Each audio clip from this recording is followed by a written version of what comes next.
My aunt demanded I give her my concert tickets because family shares. I handed them over with a smile. Then she found out who I was actually taking. My Aunt Carol has always been entitled. Growing up, she'd take my birthday gifts right out of my hands, saying I had enough toys already and that sharing was what good family members did. My parents never stopped her because she's going through a hard time. That hard time apparently lasted 20 years and counting. When I was 12, she took the gaming console my grandparents saved up for months to buy me. Said her kids needed it more. When I was 16, she borrowed my car for a weekend and returned it with an empty tank and a dent in the bumper. No apology, just family helps family. My parents always made excuses for her, always told me to be the bigger person. I learned to keep things quiet around Carol. Didn't tell her when I got my first real job, didn't mention when I got promoted, kept my life private because anything good I had, she'd find a way to take or diminish. Last month, everything changed. I entered a radio contest on a whim. Caller 99 wins VIP tickets to see my favorite band, the one I'd been listening to since high school, the one that got me through some really dark times. I didn't think I'd actually win, but I did. 2 VIP tickets, front row seats, backstage passes, meet and greet with the band, the whole package. The radio station made a big deal about it, posted my name on their social media. I was so excited I shared it on my own page, just one post. That was my mistake. Carol called within an hour, didn't even say hello. Those tickets would mean so much to me and your cousin Stephanie. You know how much she loves that band. You're young, you can see them anytime. This might be her only chance. I said no. Told her these tickets meant a lot to me too, that I'd been a fan for over a decade, that this was something I'd been dreaming about. She doubled down, started going on about how family supports each other, how I was being selfish, how disappointed my grandparents would be if they knew I was hoarding experiences while my cousin went without. She even cried. Actual tears about concert tickets. Then my mom started texting. Just give her the tickets. It's not worth the family drama. You know how Carol gets. Please, just do this for me so I don't have to deal with her. My phone didn't stop for 2 days. Carol, my mom, my uncle, even Stephanie sent me a long message about how much the band's music meant to her. I was the villain for wanting to keep something I'd actually won, so I gave in. I messaged Carol, "You're right, family comes first. I'll drop the tickets off tomorrow." She was thrilled. Within minutes, she posted on Facebook about her amazing nephew who finally learned what family loyalty meant. Her friends commented about how sweet I was. My mom texted me, "Thank you," with a heart emoji. I showed up at her house the next day with the tickets in a nice envelope, made it look official. She grabbed them without even saying thanks. Already on her phone texting Stephanie. I left smiling. For 3 weeks, I stayed quiet, didn't post anything. Let Carol bask in her victory. She posted countdown updates. 2 weeks until the concert. Can't wait to meet the band. She even bought a new outfit specifically for the meet and greet. 3 days before the concert, I posted a photo. Me and my girlfriend Rebecca at dinner, both wearing matching band shirts. Caption, "Can't wait for Friday. VIP experience with my future wife. Going to make this night unforgettable." My phone exploded. Carol called within minutes, screaming so loud I had to hold the phone away from my ear. "You said you gave me the tickets. You lied to me. This is fraud." I let her finish her rant, then calmly explained, "I did give you tickets, Carol. I won 4 tickets total from the radio station. They gave winners the option to upgrade. You got the nosebleed seats I bought separately for $40 each on StubHub. The VIP ones were always mine. I never lied. You just assumed." The line went silent for a solid 10 seconds. Then more screaming about how I manipulated her, how I was a terrible person, how she'd already told everyone about the VIP experience. I hung up, blocked her number. My mom called next, but I let it go to voicemail. Concert night arrived. Rebecca and I showed up early for the VIP experience. The band was incredible. Everything I dreamed about. Halfway through the night, venue security radioed about a disturbance at the main entrance. Someone claiming they had VIP tickets but holding nosebleed seats, demanding to speak to a manager. I'd sent them Carol's photo earlier that week, just in case she tried something. When I got down on one knee during the encore and asked Rebecca to marry me, security informed me Carol was still in the parking lot, arguing with guards who were threatening to call the police. My wife whispered,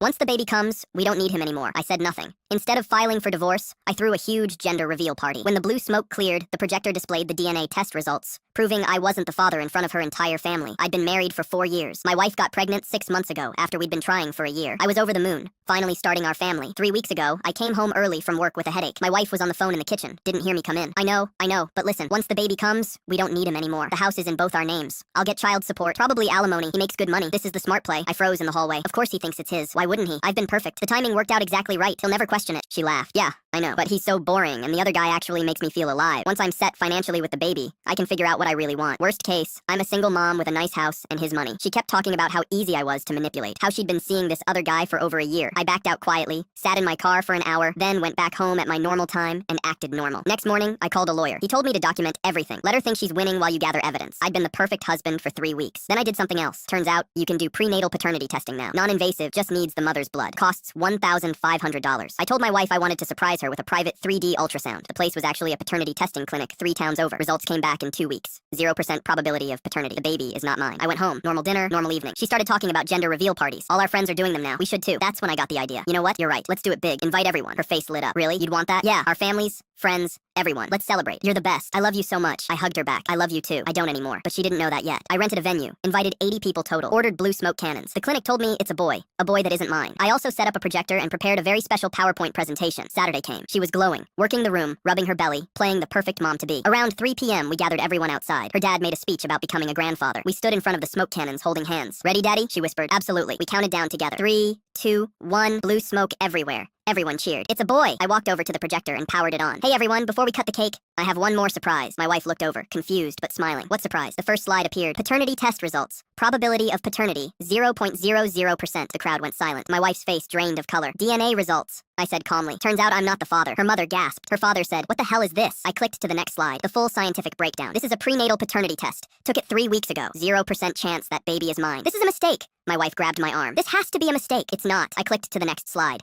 An affidavit from the testing facility, signed and notarized. Her father stepped forward. "Is this true?" My wife opened her mouth, closed it, started crying. "You were planning to let me raise another man's child," I said to the crowd. "You were going to divorce me once the baby came and take half my house and child support for a kid that isn't even mine. But I'm the bad guy for doing this publicly." I turned to my lawyer, who'd been standing in the back. He handed me a folder. "What's that?" my wife asked, voice shaking. "Divorce papers. Being filed Monday morning." I left, got in my car, and drove to a hotel I'd already booked. The divorce was finalized last week. She got nothing. The prenup my lawyer had insisted on 4 years ago held up perfectly. The baby was born 2 weeks ago. Court-ordered test confirmed. 0% probability. My name will never appear on that birth certificate. The actual father finally stepped up after she threatened him with a paternity suit. They're apparently trying to make it work. She wanted a party. She got one she'll never forget.